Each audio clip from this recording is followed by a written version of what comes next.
Hello everyone, welcome to the SQRT channel. In this video, we are going to talk about a problem that we got from previous Maths Olympiad preparation tests. In this problem, we have a really cool equation. We have 3 to the power of m minus 2 to the power of n is equal to 1, and we want to solve it in integers. Before moving forward to talk about the solution, as always, please make sure that you pause the video to think about this problem. I will see you in a bit.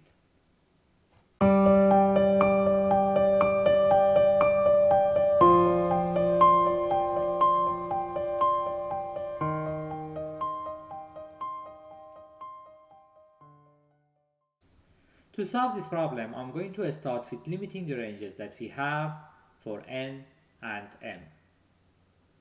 First of all, 2 to the power of n is a positive value.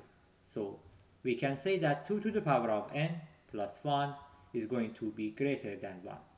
And it means that 3 to the power of m is going to be greater than 1. And we will have m as a positive number. On the other hand, we have 2 to the power of n is equal to 3 to the power of m minus 1. And we know that 2 to the power of n and 3 to the power of m are integers. It basically means that n needs to be positive. And obviously, n cannot be 0 because we don't have any value for m in a way that 3 to the power of m minus 1 will be equal to 1. Now we know that n and m are positive integer values. We are going to start with 1, and we will see that 3 to the power of m minus 2 to the power of n will be 1 if we use m and n is equal to 1. So that's one of the answers that we can have. I'm going to move forward and assume that n and m are both greater than 1. Let's start with n greater than 1. We can write 2 to the power of n as 2 times 2 times 2 to the power of n minus 2. Here, note that n is going to be greater than or equal to 2. So this equation can be valid.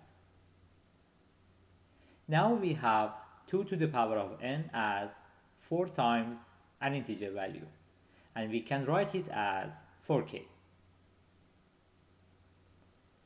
Now we have 2 to the power of n is equal to 4 times an integer value, and we can say that 2 to the power of n mod 4 is going to be 0.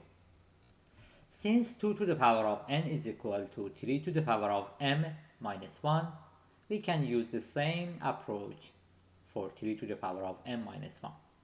And we can say that 3 to the power of m minus 1 mod 4 is going to be 0, or 3 to the power of m mod 4 is going to be 1. From here, I'm going to do something very interesting. I'm going to divide it into two parts. For the first part, I assume that m is an even number, and for the second part, I will assume that m is an odd number. Let's focus on the first case. We assume that m is an even number, and we write it as 2 times k. For 3 to the power of m, we have 3 to the power of 2k, or 9 to the power of k. And we can easily see that 9 to the power of k mod 4 is 1. And the reason is 9 mod 4 is 1. Now let's focus on the second case. We have 2k plus 1 as m, and we can write it as 3 to the power of 2k plus 1, or 9 to the power of k times 3. 9 to the power of k mod 4 is 1. So overall, we will have 3 to the power of m mod 4 will be 3, which is not acceptable since we started with knowing that 3 to the power of m mod 4 needs to be 1. And this means that m is an even number. Now we have 2 to the power of n is equal to 3 to the power of 2k minus 1. and we will write it as 3 to the power of k minus 1 times 3 to the power of k plus 1. Remember, 3 to the power of k minus 1 and 3 to the power of k plus 1 will have a difference of 2. So the multiplication of two values with a difference of 2 is going to be a power of 2. And the only thing that we have is the first value will be 2 and the second value will be 4. We will do that and then we will find k is equal to 1, which means that 2k or m is going to be 2, and then we will have 3 to the power of 2 minus 1 or 8, and n will be 3. And that's the other solution that we can have for this problem. So overall we have two answers. The first one is n is equal to m is equal to 1, and the second one is n is equal to 3, m is equal to 2. Thanks for watching the video. If you would like to see more puzzles and math involved activities, please subscribe to the channel. This is the SQRT channel. See you in the next video.